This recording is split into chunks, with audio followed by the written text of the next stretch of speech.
अस्सलाम वालेकुम बच्चों। देखिए, आज हम पढ़ेंगे इल्म बयान। इल्म बयान क्या है कि इल्म बयान से मतलब कि किसी भी बात को किस तरह किस अंदाज़ में बयान करना है, वो उसका इल्म होना, उसके बारे में जानना कि कब, कैसे, कहाँ, क्या बात किस अंदाज़ में कहनी है।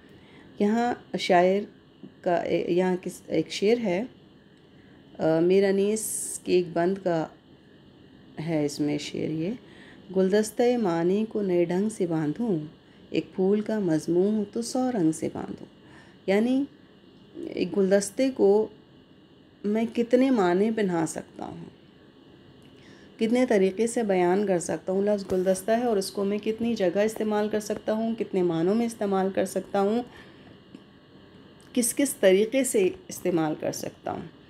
और एक फूल का मज़मून हो तो 100 रंग से बांधूं, और एक फूल है उसका अगर मुझे मज़मून दिया जाए, या एक फूल का मज़मून है, एक फूल के बारे में मुझे बताया जाए, कहने के लिए कहा दिया जाए या उस पर बयान करने के लिए कहा जाए, तो मैं उसको कितने तरीक़ों से बयान कर सकता हूँ।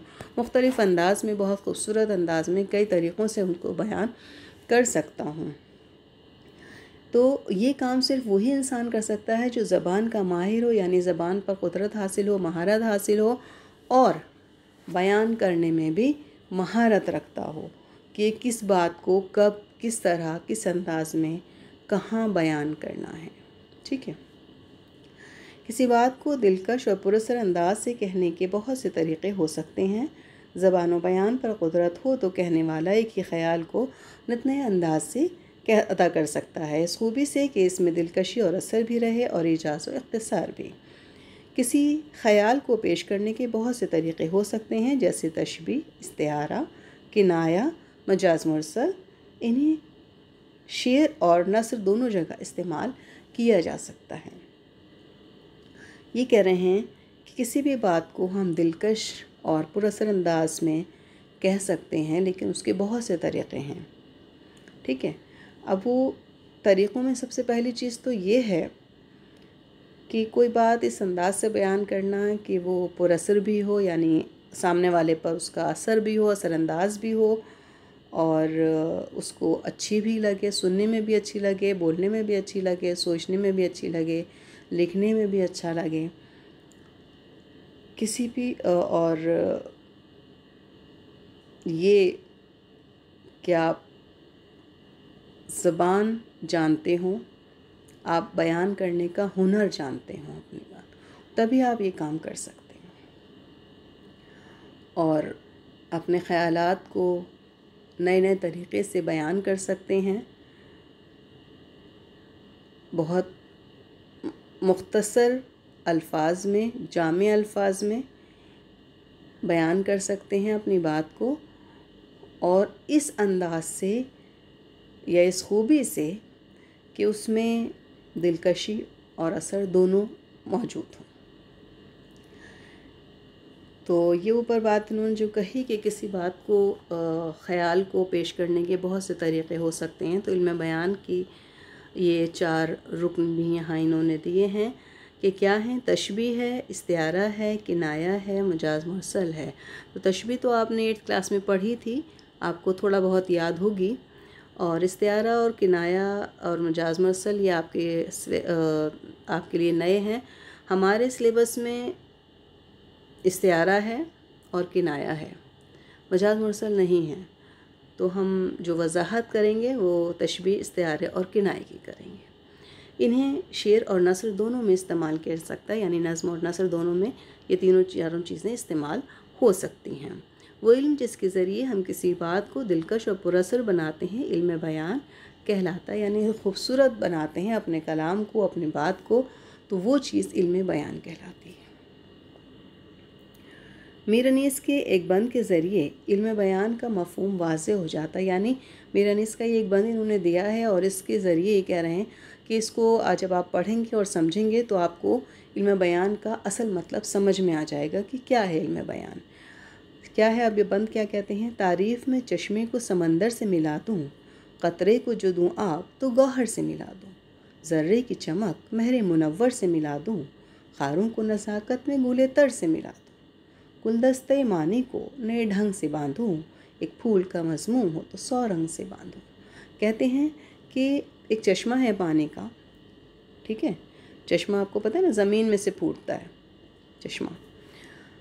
तो कह रहा है कि एक चश्मा पानी का जब उबल रहा है, उस चश्मे को कि मैं तारीफ़ करूं तो मैं उसको इतने तरीक़े से, इतने अंदाज़ से, इतने मुख्तलिफ़ तरीक़ों से बयान कर सकता हूं कि वो उसको तारीफ़ में मैं समंदर से मिला सकता हूं। मैं उसको, अगर मैं एक चश्मे की तारीफ़ करने बैठूं तो मैं उसकी तारीफ़ को, उसको, उसकी खूबियों को इस अंदाज़ से बयान कर सकता हूं कि वो लगे कि समंदर की खूबियाँ बयान हो रही हैं।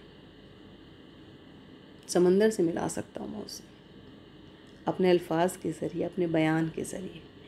क़तरे को जो दूँ आग तो गौहर से मिला दूँ। और एक पानी का क़तरा है नन्हा सा, उस क़तरे को मैं गौहर बना सकता हूँ अपने अल्फाज के ज़रिए, अपने ख़यालात के ज़रिए, अपनी सोच के ज़रिए। गौहर मोती को कहते हैं।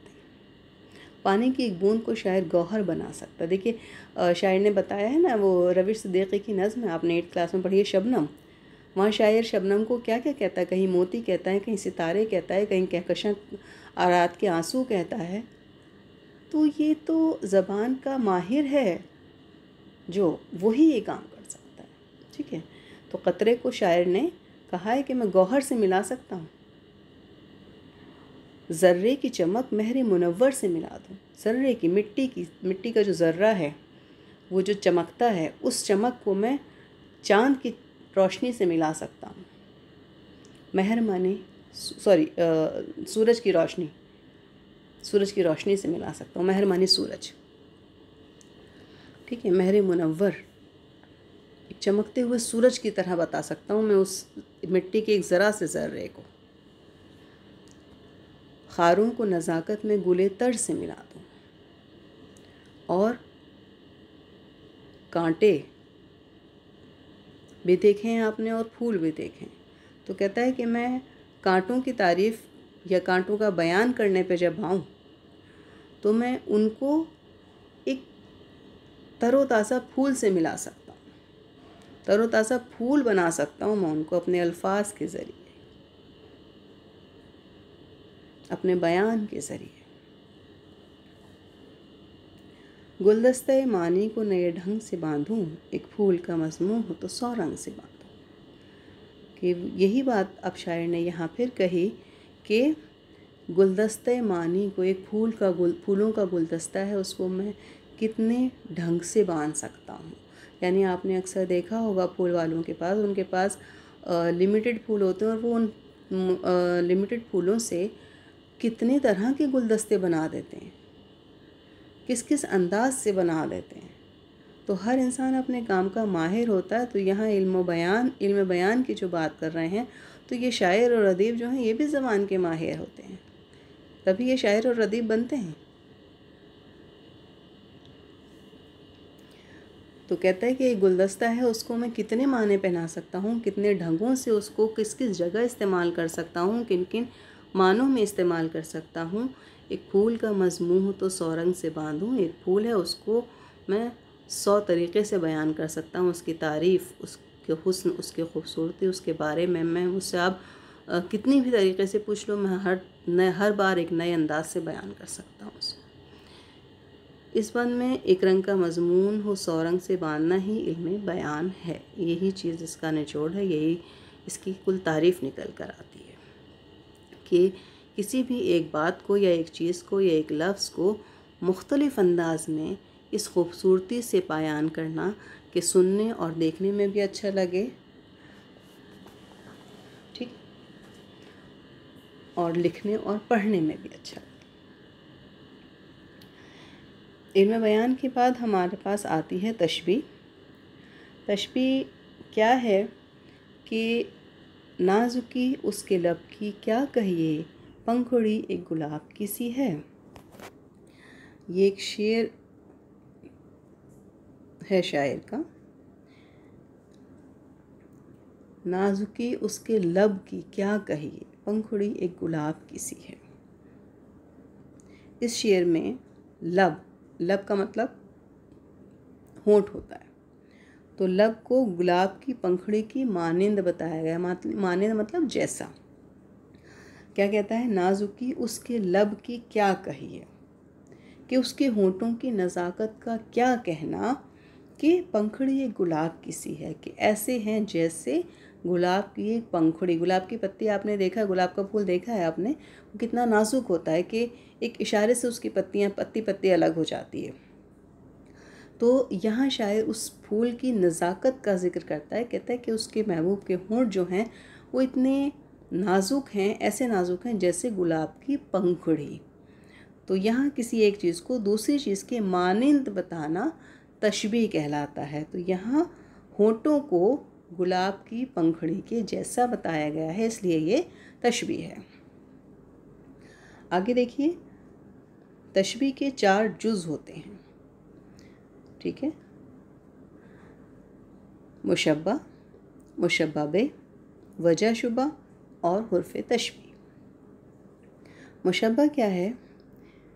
इस शेर में लब मुशब्बा है। ये जो आपने शेर अभी पढ़ा है ये है, नाजुकी उसके लब की क्या कहिए, पंखुड़ी एक गुलाब की सी है। तो लब को तशबीह दी गई है, लब मुशब्बा है। क्यों लब को मुशब्बा कहा गया है, ये देखिए क्या कहते हैं यहाँ कि लब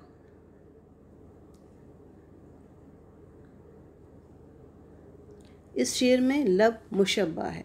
वो लफ्ज़ जिसको तशबीह दी जाए मुशब्बा कहलाता है। यानी लब को तशबीह दी गई थी तो लब मुशब्बा हुआ। फिर मुशब्बा बे, शेर में गुलाब की पंखुड़ी मुशब्बा बे है। वो लफ्ज़ जिससे तशबीह दी जाए मुशब्बा बे कहलाता है। किस चीज़ से तशबीह दी गई थी? गुलाब की पंखुड़ी से, गुलाब की पत्ती के जैसे बताया गया था होंठों को, तो इसलिए ये हो गया मुशब्बा बे। इसके अलावा तीसरी चीज़ हमारी आती है वजह शुबा। अच्छा, अब तशबीह जो दी गई है वो किस वजह से दी है? फूल की पत्ती से अगर होंठों को तशबीह दी गई है तो किस वजह से दी है? वो है नज़ाकत। ये देखिए शेर जो इन्होंने यहाँ कहा, नाजुकी उसके लब की क्या कहिए, होंठों की नज़ाकत का क्या कहना। तो उसके फूल की पत्ती बहुत नाजुक होती है, इसी और महबूब के होंठ भी ऐसे ही नाजुक हैं। तो इसलिए शायर ने उसकी नज़ाकत की वजह से यहाँ फूल की पंखुड़ी से तशबीह दी है।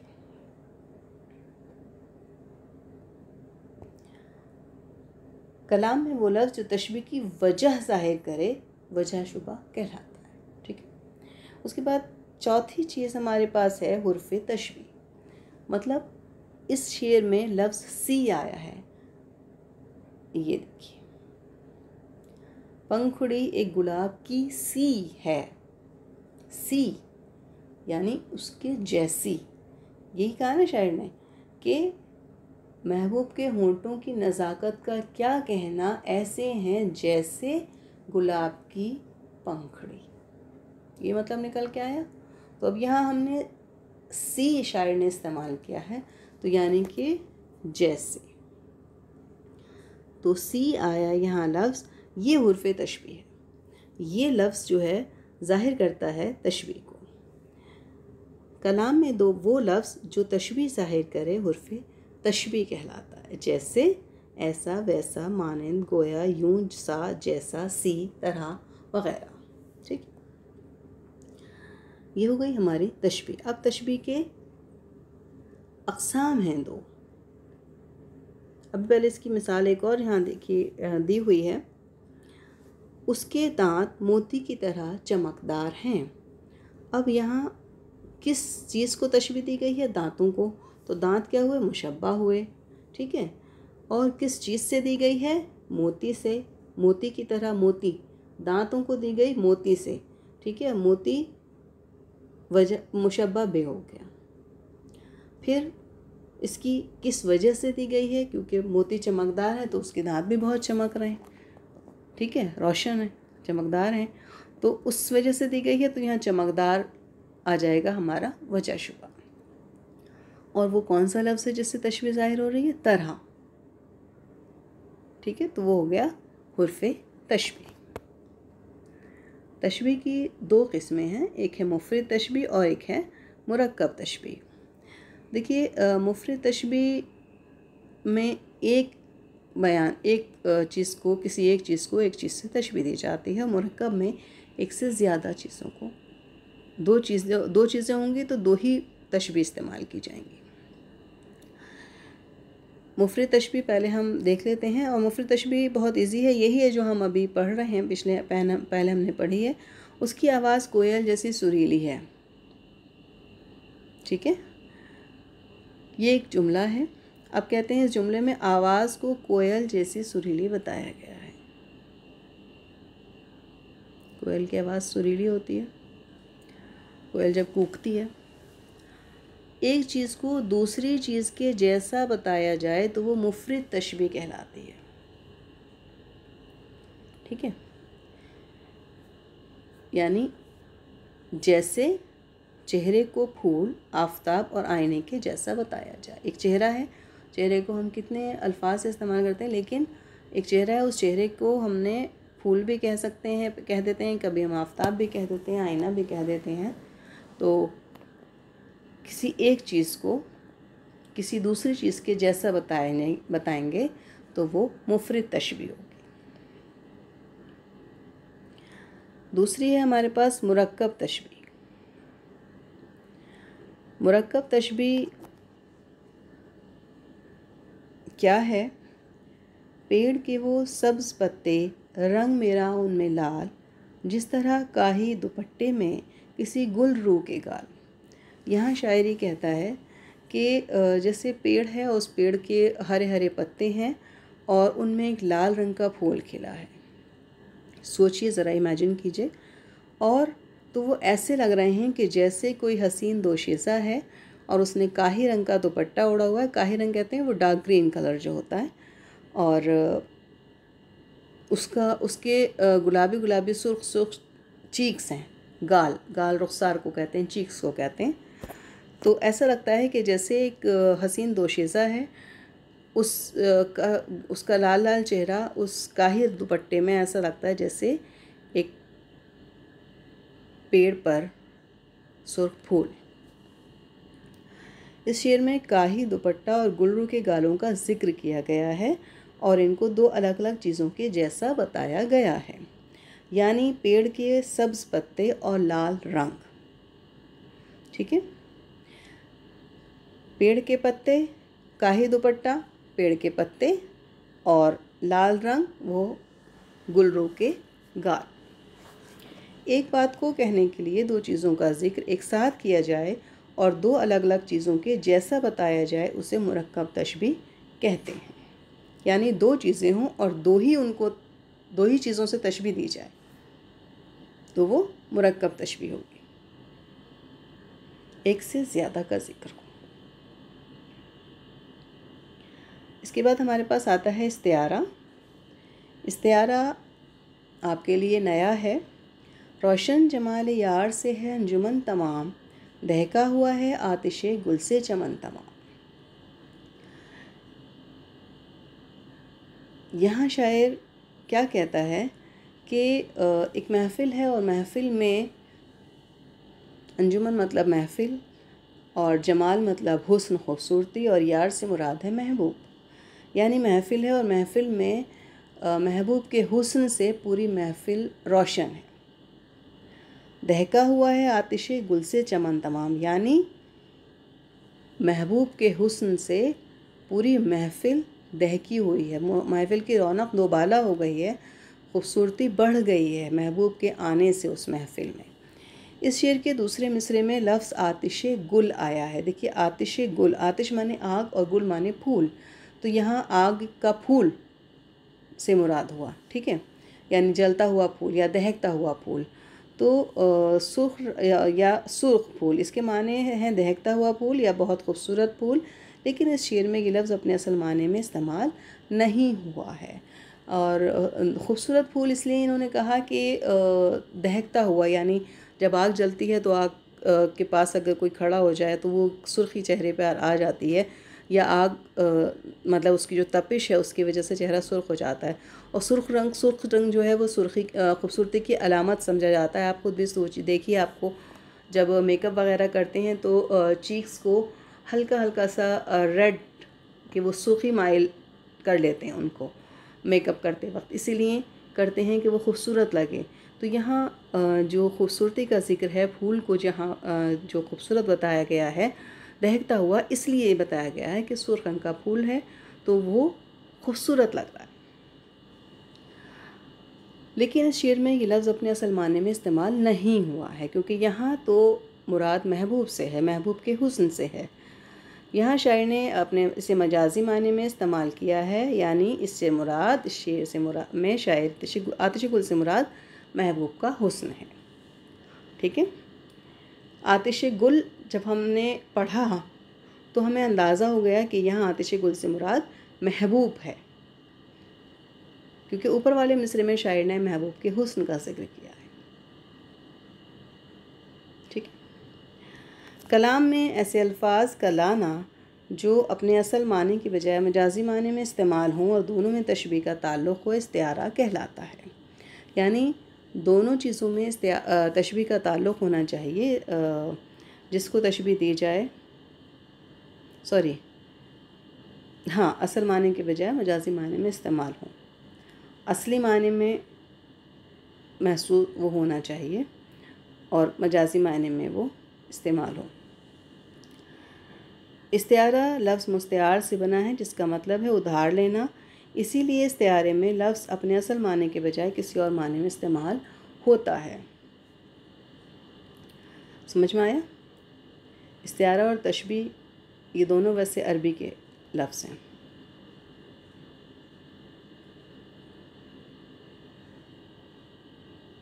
अरबी से आए ये दोनों लफ्ज़। इस्तिआरे का मतलब है मुस्तिआर, मुस्तिआर मतलब उधार लेना। तो हम इस्तिआरे में जो इस्तेमाल करते हैं वो मतलब एक उधार के तौर पर इस्तेमाल करते हैं कि हम किसी भी चीज़ को उसके जैसा नहीं बताते, उस चीज़ को वही चीज़ बता देते हैं। जैसे अगर मैं कहूँ टीपू सुल्तान शेर है, तो मैंने टीपू सुल्तान को शेर तो कहा, मैंने ये नहीं कहा टीपू सुल्तान शेर जैसा है। अगर मैंने कहती टीपू सुल्तान शेर जैसा तो वो तशबीह हो जाती, लेकिन मैंने यहाँ टीपू सुल्तान को शेर कह दिया तो वो इस्तिआरा हो गया। ठीक है, ये है इस्तिआरे और तशबीह का फ़र्क। इस्तिआरे के दो जुज़ हैं, मुस्तिआर ला और मुस्तिआर मिन। ये देखिए, एक जुमला यहाँ दिया है, ज़ैद रुस्तम है। यहाँ ज़ैद को रुस्तम कहा गया है। रुस्तम एक पहलवान था, तो ज़ैद यहाँ मुस्तिआर ले है और रुस्तम मुस्तिआर मिन है।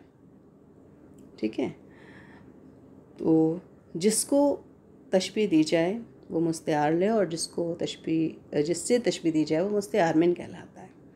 ठीक है, तशबीह में 4 जुज़ होते हैं, इस्तिआरे में 2 जुज़ होते हैं, यानी जिसको तशबीह दी गई वो और जिससे तशबीह दी गई वो। कहीं कहीं हम इस्तिआरे में सिर्फ वो चीज़ भी इस्तेमाल कर लेते हैं जिससे तशबीह दी जा रही है, जिसको दी जा रही है वो उसको हम ज़िक्र ही नहीं करते हैं। आगे इसकी मिसाल दी हुई है, अभी बताते हैं आपको।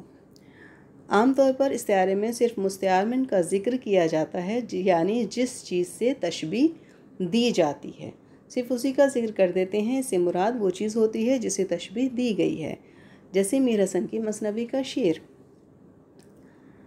कहा शहनवां का मुझे तो पता, अजीज़ो जहाँ से वो यूसुफ़ गया।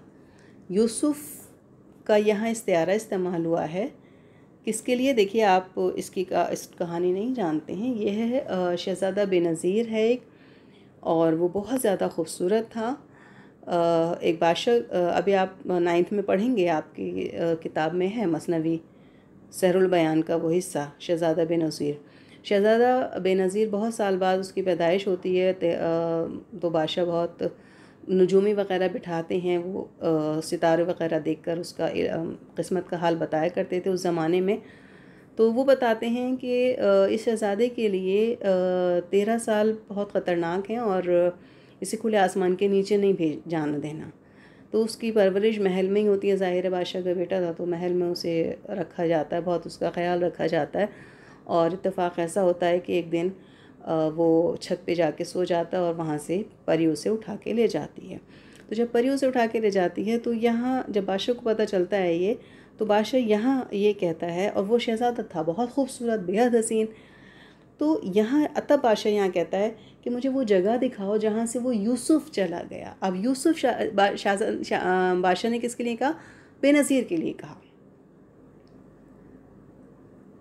क्योंकि बादशाह जानता है कि बेनज़ीर बहुत खूबसूरत था और हज़रत यूसुफ़ अलैहिस्सलाम बेहद हसीन थे। तो यहाँ इस्तिआरा इस्तेमाल किया है हज़रत यूसुफ़ अलैहिस्सलाम का बेनज़ीर के लिए। ठीक है। इस मसनवी में शहज़ादा बेनज़ीर का ज़िक्र है जो बहुत खूबसूरत था, इसीलिए इस शेर में यूसुफ़ कहने से ही अंदाज़ा हो गया कि यहाँ बेनज़ीर के लिए यूसुफ़ का इस्तिआरा इस्तेमाल किया गया है। यूसुफ़ जब हमने इस शेर में पढ़ा तो हमें अंदाज़ा हो गया कि यहाँ बेनज़ीर का ज़िक्र है। ठीक है। अब हमारे पास आता है, देखिए, तशबीह और इस्तिआरे का फ़र्क। इस्तिआरे और तशबीह में गहरा ताल्लुक़ है। तशबीह की तरह इस्तिआरे में मुशब्बा और मुशब्बा होता है, लेकिन यहाँ मुशब्बा और मुस्तार और मुशब्बा को मुस्तार कहा जाता है। इन दोनों के दरमियान एक बुनियादी फ़र्क ये भी है कि तशबीह में किसी चीज़ को किसी चीज़ के जैसा बताया जाता है और उसको ज़ाहिर करने के लिए हुर्फ़ तशबीह इस्तेमाल होता है, जबकि इस्तिआरे में वजह शुबा और हुर्फ़ तशबीह इस्तेमाल नहीं होता। समझ में आ गई बात? पहला फ़र्क तो ये है कि मुशब्बा को मुस्तार और मुशब्बा को मुस्तार मिन कहा जाता है। और दूसरा फ़र्क जो बेसिक डिफरेंस है इसमें वो ये है कि इसमें तशबीह में किसी चीज़ को किसी चीज़ के जैसा बताया जाता है और इस्तिआरे में ऐसा नहीं होता है। इस्तिआरे में उस चीज़ को ही का नाम ले दिया जाता है कि उस चीज़ को वही चीज़ बना दी जाती है। जैसे मिसाल यहाँ इन्होंने दी है, हिबा चाँद के मानिंद खूबसूरत है, ये तशबीह हो गई, और हिबा चाँद है, ये इस्तिआरा हो गया। इस्तिआरे में हम मजाजी मायने में इस्तेमाल करते हैं किसी भी लफ्ज़ को। अब चाँद हमने कहा तो चाँद का एक तो ये, हमने हिबा को चाँद कहा तो क्यों कहा? एक तो हमारे पास वजह नहीं है कि चाँद गोल भी होता है, चाँद खूबसूरत भी होता है, चाँद रोशन चमकदार भी होता है, तो हमने हिबा को चाँद कह दिया, लेकिन किस वजह से कह दिया ये हम नहीं जानते। दूसरी चीज़, हमने चाँद के जैसा या चाँद की तरह नहीं कहा, हमने उसे डायरेक्ट चाँद कहा है। ठीक है। न तो हमारे पास हुर्फ़ तशबीह है और ना हमारे पास वजह शुबा है, तो ये हो गया हमारे पास हमारा इस्तिआरा। ठीक है। अब देखिए हमारे पास आता है, एक चीज़ आती है, ये हमारे पास किनाया।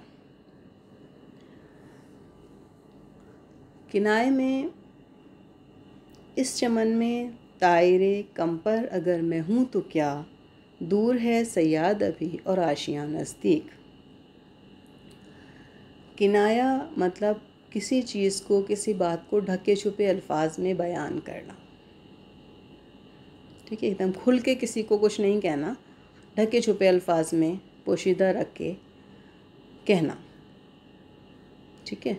जैसे कभी कभी होता है, हम अक्सर कोई बात अगर हम किसी को नहीं कह पाते तो हम बहुत ढके छुपे अल्फाज में उस बात को उसे समझाने की कोशिश करते हैं, चाहे वो अच्छी हो या बुरी हो। तो यहाँ शायर ने ये बात कही है, इस चमन में तायरे कंपर अगर मैं हूँ तो क्या, दूर है सयाद अभी और आशियाँ नज़दीक। तायरे कंपर, तायर परिंदे को कहते हैं, और कंपर मतलब कम उड़ने वाला परिंदा। कम उड़ने वाले से मुराद ये है कि जिसकी उड़ान बहुत ऊंची ना हो, जो बहुत ऊंचा ना उड़ सकता हो। ठीक है। हालांकि कंपर अगर हम लफ्ज़ी माने इसके देखें तो देखिए हर परिंदे के 2 ही पर होते हैं। ठीक है। तो कम और इससे कम क्या पर होंगे? कम पर से मुराद शायर ने एक इशारे में बयान किया है, कम पर यानी कम उड़ने वाला, जिसकी बहुत ऊंची उड़ान ना हो, जो बहुत तेज़ ना उड़ सकता हो। दूर है सयाद अभी और आशियाँ नज़दीक। तो क्या कहता है कि अगर मेरे पर अगर मेरी उड़ान बहुत ऊंची नहीं है, परिंदा कहता है कि मेरी उड़ान बहुत ऊंची नहीं है, मैं बहुत ऊंचा नहीं उड़ सकता, अपनी जान बचाने के लिए मैं नहीं उड़ान भर सकता, तो कोई बात नहीं, सयाद तो भी बहुत दूर है, शिकारी जो मुझे पकड़ने आ रहा है वो तो अभी बहुत दूर है, और मेरा घर तो घोंसला तो यहीं है, पास में घर है, मैं घर में चला जाऊंगा अपने जान बचाने के लिए, मैं दौड़ के चला जाऊंगा। इस शेर में तायरे कंपर से मुराद कम उड़ने वाला परिंदा, ऐसा परिंदा जो तेज़ रफ्तार ना हो। यहाँ शायर ने कम पर बात कहकर वाज़ेह नहीं की, बल्कि पोशीदा रखी। ठीक है, ये ढके छुपे अल्फाज में शायर ने बात की कम पर, यानी कम पर से मुराद कम उड़ने वाला परिंदा जिसकी उड़ान बहुत ऊंची ना हो। कलाम में बात का पोशीदा रखकर मख्फी इशारा देना ही किनाया कहलाता है। समझ में आ गई आपको? अब आपको ये काम अपने रजिस्टर पर करना है। ठीक है, अल्लाह हाफ़िज़।